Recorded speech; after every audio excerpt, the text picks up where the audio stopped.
I was scrolling through a travel vlogger's raw footage yesterday, and, you know, the algorithm served me two back-to-back clips that felt completely, well, incompatible. Oh, yeah. The first one was from this crowded apartment in Cairo. It was a chaotic, really noisy family dinner. You had three generations all shouting over each other. Right.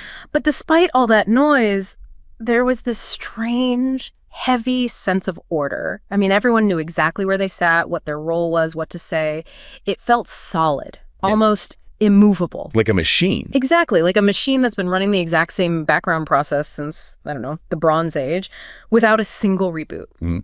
Then the feed just jumped to Istanbul and the whole vibe shifted violently. A total contrast. It was like a glitch in the simulation. You had the shot of a sleek, modern, European-style cafe, but the audio was just completely overwhelmed by the call to prayer echoing off these ancient Byzantine walls. It felt like a computer trying to run two opposing pieces of software at the exact same time.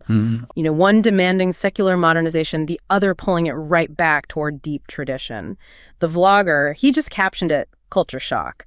But that felt lazy. It wasn't just shock. It really looked like we were staring at the user interface of two radically different operating systems. That's a great way to put it. One built on this unshakable, ancient legacy code, and the other just constantly overheating from a forced kernel upgrade. That analogy, comparing these societies to operating systems, is actually incredibly helpful for understanding the core challenge facing Egypt and Turkey right now. It felt so visceral. It is. You've really captured the fundamental contrast there. Egypt's, let's call it legacy code stability versus Turkey's forced kernel upgrade fusion. Okay. And the reason these systems are under such visible tension is that they are both dealing with the same massive disruptive external forces. We're talking about global marketization, which, you know, we often call neoliberalization, and cultural globalization. And these aren't just policies. No, not at all. These aren't just economic policies or some kind of social trend. They are, in effect, demands for a complete overhaul of the entire societal architecture. Okay, so let's unpack this. Let's start with that core source code conflict. We got these two major tectonic plates, neoliberal economics and globalized culture grinding against these deep, ancient societal structures. How does neoliberalization specifically try to rewire that social machine? Right. Well, neoliberalization is crucial to define because it's so much more than just IMF loans and privatization. It's an impure, highly contested process that moves from the macro level all the way down to the micro level. So the big picture and the personal. Exactly. At the macro level, yes, it's the standard textbook stuff. You get privatization of state-owned enterprises, deregulation of finance and industry, strict fiscal discipline, and often, you know, deep cuts in welfare spending. The usual package. The usual package. But the real structural change, the deep rewiring, happens at the micro level. It happens in the realm of individual psychology and social relationships. So it's not enough for the state to sell off a factory. No. The market needs a different kind of worker, a different kind of citizen to function. Precisely. Neoliberalism requires the development of new, market-oriented, individualist dispositions. This is the imposition of what the source materials refer to as a responsibility-centered personhood. Responsibility-centered. What does that mean in practice? It means you are no longer primarily defined by your clan, your family status, or your national collective. You're now defined by your ability to take personal risk, to manage your own human capital, and to compete successfully as an isolated economic agent. All on your own. All on your own. The focus shifts from collective security and shared fate toward individual gain, and crucially, individual blame for failure. Wow. That sounds like a direct assault on the very concept of social cohesion itself. If you succeed, it's all you. If you fail, it's all your fault, regardless of the societal structure you're in. That's it exactly. And this is where that second major force, cultural globalization, comes into play, because it provides the ideological tools for this transformation. How so? It introduces these compelling but potentially very conflicting concepts aimed at reshaping traditional dynamics ideas like abstract freedom, progress, and gender equality defined in a very specific liberal Western context. So while neoliberalism changes how you make money, cultural globalization specifically targets the foundational social unit that resists that atomization.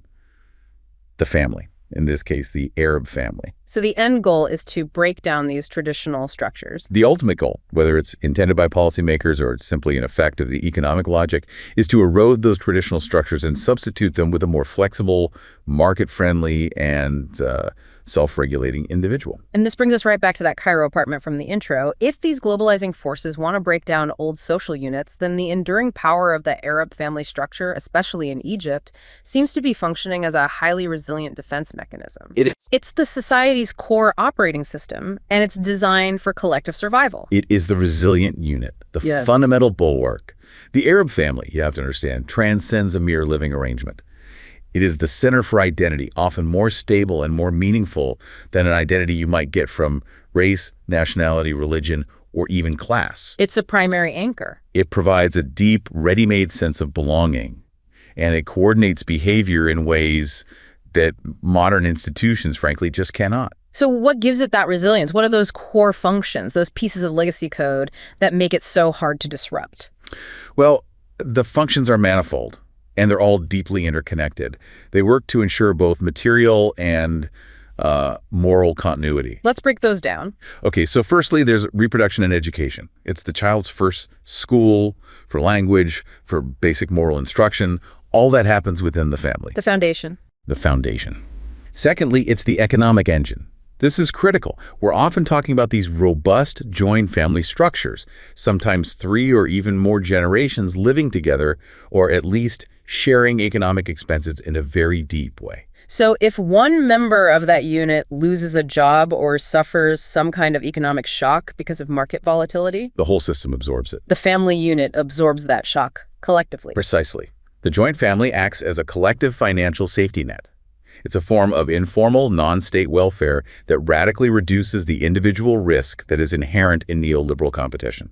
So the market demands you take risks, but the family underwrites them. It underwrites those risks, buffering the pressure, and on top of that, it handles critical socialization teaching behavior, etiquette, customs, and ensuring the continuity of moral values. It's the core institution responsible for balancing society's material well-being with its moral framework. This directly connects to the idea of societal enemy. That feeling of rootlessness, isolation, and normlessness that sociologists so often associate with rapidly individualizing, atomizing Western societies. Yes, very much so. So if the modern Western model, which is driven by this hyper-individualism, tends to produce that enemy, the emphasis on the joint family structure in Egypt seems designed to actively fight it. It is structurally designed to counter atomization, where Western modernization often meant the radical splintering of extended kinship ties. The Egyptian model retains those strong bonds. It keeps them intact. By emphasizing the group over the individual, by making shared responsibility a core moral imperative, this structure acts as a bulwark against that societal enemy and the individual narcissism that can follow from relentless market pressure toward individual achievement. So you're never truly alone. The individual is never fully isolated. They're always anchored in a deep, pre-existing social coordinate system. And that makes it incredibly difficult for the state or the market to unilaterally impose that responsibility-centered personhood we talked about. That really explains why that Cairo scene felt so solid, almost immovable. The legacy code is defensive code. It is. Okay, so let's see what happens when we run the neoliberal stress test on these two different operating systems. Egypt's resistant code versus Turkey's actively updating kernel. Section 2 deals with the divergent paths they took in implementing these market reforms. Right, and when you look at the macro-level economic realities, both nations show clear impacts from these global market forces. Both Turkey and Egypt saw their core industrialization slow down. Their growth engines shifted. They shifted. The drivers of growth moved away from heavy manufacturing, the kind of state-led investment that creates big technological leaps, and toward less complex, more volatile sectors. Like tourism, finance. Tourism, finance, construction, exactly. Exactly. And this lack of deep, long-term technological modernization is a key commonality between them. And in both countries, this shift toward neoliberal policy was, at first, imposed from above and met with resistance from below. But the way the political and religious fields mediated this resistance is where the systems just completely diverged. That's the whole story. Let's start with Egypt's contested path, where this economic transformation never really has been characterized by half measures and severe repression. You have to remember Sadat's the open door policies after 1973, those were tentative reforms. Yeah, we're all in. Not at all. And even the early Mubarak years saw pretty inconclusive deregulation and privatization. Yeah. It wasn't until the early 1990s that a serious, committed neoliberal shift occurred, often under pressure from international financial institutions like the IMF. And this committed shift was, not surprisingly, accompanied by state violence and political repression to stamp out any social opposition. Exactly. When government credit cuts hit farmers and poverty levels increased dramatically because of these structural adjustments, the seeds of popular struggle were sown, even if the formal political opposition was weak at the beginning. And this resistance was persistent. The scale of it is what really sets Egypt apart from the Turkish path, isn't it? The scale is staggering. The numbers on worker mobilization are fundamental to understanding why a Turkish imitation was just impossible for Egypt. We are talking about the period between 1998 and 2008, a full decade of profound labor unrest. A decade of pushback. It was a continuous, widespread popular uprising against this economic imposition. The sources indicate around 2 million workers participated in over 2,600 acts of collective protest. 2 million workers. What kinds of protests are we talking about? Everything. Factory occupations, sit-ins, widespread strikes. This wasn't isolated. It was massive street mobilization, demonstrating that neoliberalism remained an imposition that was being fought and fought bitterly from below. The Egyptian system's legacy code was actively rejecting the economic kernel upgrade. In real time. Now let's contrast that with Turkey. Turkey became a darling of international finance. It was lauded as a neoliberal success story, yet the statistics show that Turkish society is arguably more unequal than Egypt's. That's right. So why? Why was there such limited popular protest, or what you called quiescence, against these reforms? That is the core puzzle. I mean, sure, economic growth often buys some consent, and Turkey did implement some liberal welfare state adjustments, particularly in health policies, which provided a limited social safety net. A cushion. A small cushion. Yeah. But history shows that even periods of high growth in Turkey still coincided with social unrest. So we have to look beyond just the economics. Yeah, it's not the whole picture. Not even close. The true reason for Turkey's quiescence, the factor that prevented an Egyptian-style labor resistance, lies squarely in the political religious field. The strategic empowerment of the Islamists, specifically the Justice and Development Party, the AKP. So the key difference wasn't the economy itself, but the political mechanism that was used to absorb the resistance to that economy. Yes. The AKP acted as the ultimate social shock absorber. Precisely. They took a unified, highly mobilized political Islamist movement, the very base you would expect to be anti-global market, and they appropriated that anti-state social justice mobilization. They skillfully redirected it to reinforce the state and its chosen neoliberal project. And at the same time, they sidelined their opponents. They completely marginalized the traditional secular opposition, the unions, the left, by labeling them as anti-democratic. This effectively neutralized the very type of dissent that was fueling the protests in Egypt. This brings us seamlessly to Section 3. The role of religion, which really seems to be the central determinant here. The way the religious field was organized dictated the entire political economic outcome. It's the critical variable. And Turkey saw a passive revolution driven by what you're calling a unified Islamism. The AKP is the political successor to the Welfare Party, the RP. And the RP began with a strong, explicitly communitarian, anti-liberal social justice platform. So very different from where they ended up. Night and day. Their initial program was fascinating. They were highly critical of global capitalism, drawing on non-Marxist socialist ideas, and they promised significant things like unionization, living wages, and protecting local industry. They envisioned a moral economy where Islamic morality dominated the market, not the other way around. So how does a party founded on anti-liberal communitarian principles morph into the champion of aggressive deregulation and the expansion of this pious, market-oriented provincial bourgeoisie? That is a radical ideological shift. This is the essence of the passive revolution. The key was the unified structure of the political party. Because the Islamists were centrally organized under a single banner, they could steer their massive, highly loyal support base in a market-oriented direction when the economic interests of their core constituency started to change. As their base got wealthier, the party's ideology shifted with them. It did. As the expanding provincial pious bourgeoisie gained wealth through export and flexible production, party dropped its hardline, heavy industrialization program. It favored flexible production and finance, a perfect fit for global market integration. So they performed this radical internal policy change without losing their base because the loyalty was to the party and its religious identity first and foremost. Exactly. And to solidify this, they didn't just embrace the market. They manufactured a completely compatible spirituality to go along with it.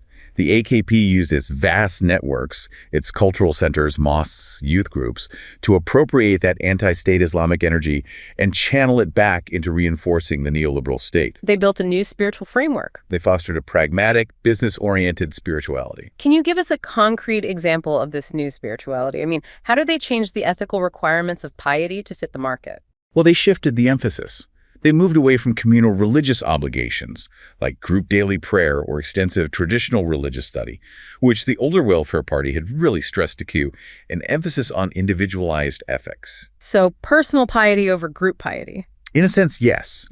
AKP leaders stressed that hard work, individual diligence, entrepreneurship, and financial success are themselves a profound part of one's faith. They normalized the idea that fulfilling your personal market potential is a religious virtue. I see.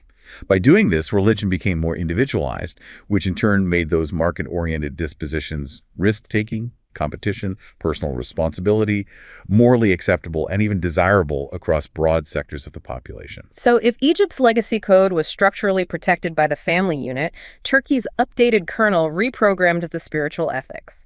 It made sure that religious fidelity and neoliberal capitalism could run simultaneously without a conflict. Without a system crash. Right. Now let's compare that unified, disciplined Turkish field to the complexity of Egypt, where Islamism was fragmented. Egypt presents the perfect counterexample, largely because the Muslim Brotherhood, the MB, and the broader Islamist field just lacked that unified political organizational coherence. And that fragmentation mattered. That internal fragmentation made achieving a universal, consistent compatibility between Islam and neoliberalism much, much more difficult to sustain. The Brotherhood itself had a very inconsistent economic history, which I guess reflects this internal fragmentation. They started with Islamic socialism, didn't they? Initially, yes. But their position began shifting dramatically after the 1970s. Sadat's infitah opened the door to foreign investment and trade, and many MB members became wealthy through these new channels. And through Islamic banking. And also through the explosion of Islamic banking and foreign trade post-1973.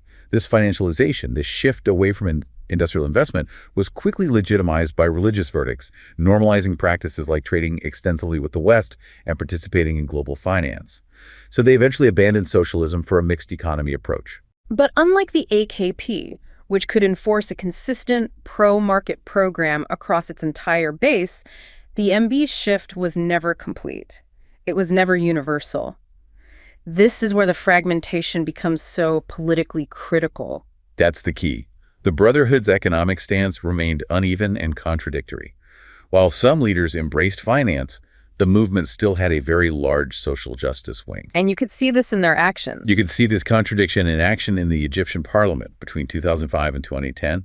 You had Brotherhood-affiliated MPs who were actively fighting for higher wages, supporting striking workers, and loudly resisting privatization attempts. So a total split. A total split. You had neoliberal economists associated with the Brotherhood, yet their official publications still contained elements of protectionism combined with free market dynamics. It was a mess. So because the field was fragmented, no single unified, consistent Islamic program, either fiercely anti-market or pragmatically pro-market, ever emerged to absorb that popular dissent. And because there was no clear monolithic position, the ideological grounds for popular resistance against neoliberalism persisted. Those massive worker mobilizations we discussed earlier, the 2,600 protests, they continued because there was no unified religious political absorption mechanism like the AKP to mute them. So a tale of two revolutions, really. In a way, in Turkey, the passive revolution successfully absorbed the Islamic challenge into capitalism. In Egypt, the revolutionary process just reinforced the existing fragmentation, leaving neoliberalism as an ongoing imposition and a continuous source of popular struggle. This inherent tension and struggle, the code conflict, takes us perfectly into the next layer of complexity, how both countries negotiate external ideological norms, things like democracy and secularism. Right. They have to adopt these universal concepts without triggering a sense of betrayal among the deeply traditional masses. This is what we can call the translation imperative. Global governance, particularly the Western institutions that are promoting democracy and liberal values, often approach the non-West through what is called a pedagogic challenge. a teaching process. Exactly. They view socialization as a teaching process where the non-West must adopt liberal modernity norms, often seen as preconditions for acceptable political participation. Secularism, for example, is frequently framed as a non-negotiable prerequisite for democracy. In this framework, it inherently labels any non-Western alternative, anything that tries to maintain its traditional ethical code, as abnormal or illiberal. Yeah. The demand is essentially to install a full, unfiltered Western kernel upgrade. And local actors, understanding their own system's deep legacy code, know that a direct, unmediated installation will cause a spectacular system crash. Or at the very least, it will trigger that noble sense of betrayal among traditionalists. So they have to translate. Therefore, they must engage in what is called cultural translation. And this isn't just about finding an equivalent word in a dictionary. Okay, explain the difference between seeking equivalence and seeking translation here, because that sounds subtle. It's a critical distinction. If you seek mere equivalence, you achieve transparency. You imply the local concept exactly mirrors the Western one. But this often risks stripping the local concept of all its cultural weight and history. It becomes hollowed out. Right. The translation imperative, however, must produce difference, or what is called translucence. Actors adopt the universal norm, let's say democracy, but they infect it with local, Islamic meaning, transforming the concept in the process. This resists the homogenizing effect of globalization. It ensures that the local culture conditions the universal norm. Precisely. We have the perfect case study for this struggle. The dramatic translational failure involving the Turkish Prime Minister Erdogan and the Egyptian Muslim Brotherhood in 2011, right after Mubarak's fall. Erdogan, whose party had successfully translated Islam into market-compatible terms, visited Egypt and strongly advocated for secularism, for laiklik, to be part of the post-Mubarak constitution. He was basically telling the MB to just copy and paste the Turkish system. He was. And the Muslim Brotherhood immediately reacted with intense distaste and accused him of interference, despite the fact that both parties came from Islamist political traditions. So what was the friction? It wasn't about rejecting a non-theocratic state, was it? No, the friction was not based on an ideological rejection of that idea. It was purely translational. The Turkish word laiklik, which in the context of the ruling AKP meant state neutrality and religious freedom, much like Anglo-American liberal secularism, was translated into Arabic using the word Almania. And in Egypt, that word carries a very heavy negative cultural weight. A very heavy weight. Almania, in the Egyptian context, is historically and popularly associated with aggressive hostility toward religion, with anti-clericalism or radical laicism, laiklik. And the MB had been fighting that idea for decades. For decades, they'd spent all that time rejecting that interpretation, preferring to use the term dawla-madaniya, a civil state, which they felt was already compatible with Islamic principles, but without all the historical baggage of Almania. So it all came down to a word. It did. The Turkish foreign minister later had to step in and clarify that what Erdogan meant by laiklik should have been understood and translated as dawla-madaniya, the very term the Brotherhood already preferred. Wow. The core issue wasn't a rejection of the concept of a state that is neutral toward religious groups, but the outright rejection of the specific translated word and its embedded historical association with anti-religious oppression. They were fighting over the adjective, not the noun. That's a great way to put it. It demonstrates that the conflict is far subtler than a simple binary of rejection versus acceptance of secularism. It is a struggle over which cultural code is appropriate to run the universal concept. Without successful translation, political consensus is impossible. And the feeling of betrayal remains high. Because the universal norm is perceived as a foreign, potentially hostile imposition. Let's look at Turkey's successful performance of this translation then. The AK party had to perform some serious ideological gymnastics to make the Kemalist state's greatest weapon, secularism, acceptable to its own base. They did. The source material calls this performative socialization, using grafting and the inscription of difference. How did they achieve this masterstroke? The strategy was brilliant in its political framing. The AKP didn't attack secularism outright. Instead, they sought to reinterpret it and, quote, democratize it. So their enemy wasn't secularism itself. No, their conflict was with the legacy Kemalist state, which enforced an aggressive, interventionist, and illiberal secularism that actively restricted religious expression. So the AKP framed their struggle not as anti-secularism, but as a fight for a democratic and pro-freedom interpretation of secularism itself. That's clever. They weaponized the universal principles of Western liberalism, freedom, democracy, neutrality, against the authoritarian domestic practice of the Kemalist establishment, forcing the system to update its own core security features. Yes. They rejected the deeply ingrained Kemalist idea that Turkey needed a special authoritarian secularism, often referred to as a Bon pour l'Orient model, because of the specific features of Islam. They called that argument undemocratic. They argued it was inherently undemocratic. And by contrast, the AKP invoked the universal authority of Anglo-American liberal secularism, meaning state neutrality and robust protection of religious freedoms, to challenge domestic restrictions, like the headscarf ban in universities. And this leads directly to their defining ideological paradigm, conservative democracy. How did this term, which is central to their political identity, successfully translate Islamic political thought into modern language while avoiding the politically toxic idea of the Islamic State? Conservative democracy is the critical piece of code. It rejects the Islamic State idea on two fundamental grounds. First, for principled Islamic reasons. They emphasize freedom of choice, ikhtiyar, and anti-coercion in matters of faith, arguing that a faith enforced by the state is fundamentally un-Islamic. And the second reason? Second, for historical reasons. Turkey was never formally colonized by the West, so it didn't need to mobilize around destroying an existing colonial state and replacing it with a purely Islamic one. This allowed them to sideline the more fundamentalist elements. This creates a really unique political system. If they reject the constitutional enforcement of Sharia, of Islamic normativity by the state, where does the ultimate religious accountability reside? Right.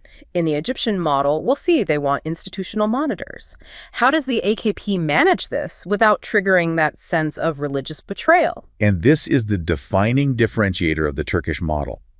In conservative democracy, Sharia is explicitly not constitutionalized, and it is not directly enforced by the state.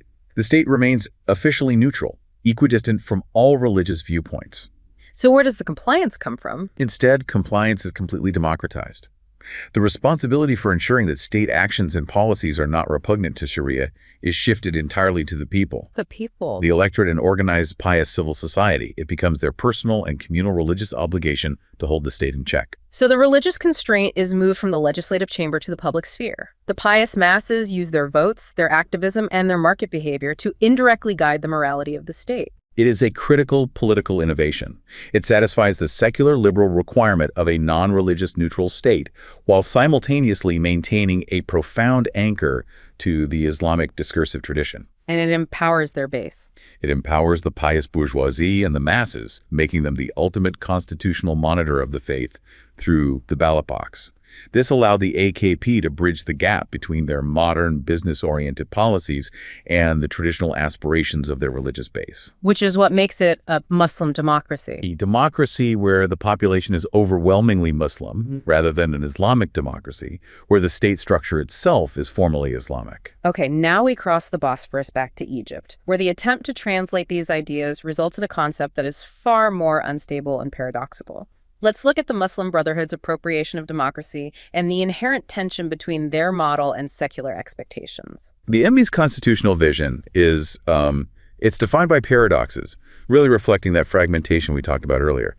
They call for an Islamic state that is not religious and a civil state that is not secular. Okay, that's a mouthful. It is. It's an attempt to hold two seemingly contradictory ideas at the same time. They emphatically repudiate theocracy, so no rule by clergy, but they insist that the state must draw its ultimate source of authority and its frame of reference from the Islamic discursive tradition. With Sharia as the foundation. With Sharia as the foundational source of all legislation. So their model is explicitly Islamic democracy, which, like the Turkish model, adopts modern democratic mechanisms, elections, rule of law, pluralism, but with a much harder constraint attached to it. A much harder constraint. The constraint is strict. All political and legislative actions must be strictly within the bounds of Sharia principles. And to bridge the conceptual gap between Western democracy and Islamic political thought, they rely on a linguistic tool called catachresis. That's a highly technical term. For those of us less familiar with rhetorical theory, what exactly is catachresis and why is it so important here? Catachresis is essentially the improper use of words, or a forced metaphor. You're applying a term to something it doesn't strictly denote because a proper term is lacking. Think of using the phrase, the arm of a chair. Right. A chair doesn't have a biological arm. But we use the term anyway. In this context, the MB creates an ambivalent equivalence between modern democracy and the Islamic concept of shura, which means consultation. So they're forcing the concept. They're arguing that democracy is just the best available modern term or mechanism for implementing shura. Exactly. They reframe democracy as merely a methodology, a tool to achieve the Islamic mandate of consultation. This lets them fuse the concepts together, despite their disparate historical and philosophical origins. It allows them to embrace democratic mechanisms like elections without fully conceding secular sovereignty. They're translating without fully integrating the new code. Very good way to put it. And unlike the AKP, which democratized Sharia compliance by giving it to the people, the MB model demands formal institutional guarantees for compliance. It wants a constitutional monitor. This insistence on institutional oversight is the defining political difference. The struggle over who holds the ultimate interpretive authority was the major flashpoint during the drafting of the 2012 Constitution in Egypt. The controversy over Al-Azhar. The controversial proposal stipulated that Al-Azhar senior scholars are to be consulted in matters pertaining to Islamic law. And that proposal, even if it was just advisory, was immediately seen by liberals and secularists as an institutional veto.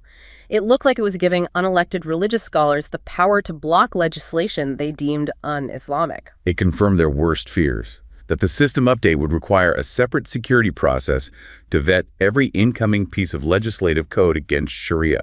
It meant a centralized religious check on secular sovereignty. Which highlights the crucial and often state-aligned role of Al-Azhar in the Egyptian operating system. Absolutely. Al-Azhar, founded way back in 1172, is arguably one of the most historically influential institutions in the Muslim world, but it's always been tied to the ruling apparatus, hasn't it? That institutional alignment is key. Al-Azhar acts as the state's instrument for managing and shaping religious discourse. Historically, Sadat used it against communists, and more recently, al-Sisi explicitly tasked Al-Azhar with waging a counter-narrative war against radicalism and terror. So it reinforces the regime's interpretation. It functions to reinforce the regime's moderate interpretation of Islam while navigating these intense modernization pressures. How does Al-Azhar manage to stay relevant and navigate this modernization while staying so state-aligned? What specific innovations are they rolling out? Well, their efforts are pretty comprehensive, and they're utilizing modern technology to disseminate their moderate message. They define themselves as a pioneer of humanistic values and moderate Islamic faith. For example, they launched programs like Al-Azhar Unites Us to create dialogue with youth. And they're using tech. Crucially, yes. They established a dedicated center with 300 religious scholars available 204/7, providing immediate religious rulings, or fatwas, to civilians via phone, email, and social media platforms like Facebook. That's fascinating. A rapid response fatwa mechanism using modern tech to combat radical narratives online. It's a profound modernization attempt. Furthermore, and this is a major social change, they have pioneered the training of women as religious adjudicators and clerics. Hundreds of women have now completed these courses. Really? Yes, effectively defining women as agents of change, participating in the redesigning of the religious life of the country. This state-supported effort aims to reinforce a moderate, inclusive interpretation of Islam while fighting radicalism. So even with criticism, it's seen as a key player. Despite internal criticism from intellectuals who might view the institution as archaic, the public discourse in Egypt largely places its hope in Al-Azhar as a strategic partner for religious reform. So if we step back and summarize the diverging paths of these two cultural operating systems, Turkey, through a politically unified religious field and this passive revolution, managed to synthesize neoliberalism in democratic forms. They succeeded by translating traditional religious ethics into an individualistic, market-oriented pragmatism, ensuring their updated kernel was compatible with the new economic reality. They adopted those universal norms, secularism, democracy, by strategically shifting the ultimate religious constraint onto the people, the electorate. This resulted in a more stable political system, though one still marked by persistent inequality. Egypt, however, Constrained by a deeply fragmented religious field and decades of persistent popular resistance from workers against these neoliberal impositions, maintains a far more contested and explicit fusion. It's much more unstable. Their Islamic democracy model refuses unconditional secularization by insisting on institutional guarantees for Sharia compliance, which results in that inherently ambivalent call for a civil state that is not secular. It's like a perpetual beta testing environment. And the struggle in both countries, I think, confirms a crucial point. The path to modernity is not singular, nor is it a guarantee one-way street toward Western liberalism. The absolute necessity of cultural translation demonstrates that universal concepts like democracy, secularism, or market economics only gain global significance and relevance by compromising deeply with local values, traditions, and historical algorithms. They have to be adapted. They're transformed in the process, ensuring that the political life that emerges is not simply a Western export, but a deeply conditioned, localized form of modern governance. It's a system update that requires modifying the source code, not just installing the application. The question for the long term isn't whether they adopt modernity, but who controls the translation dictionary.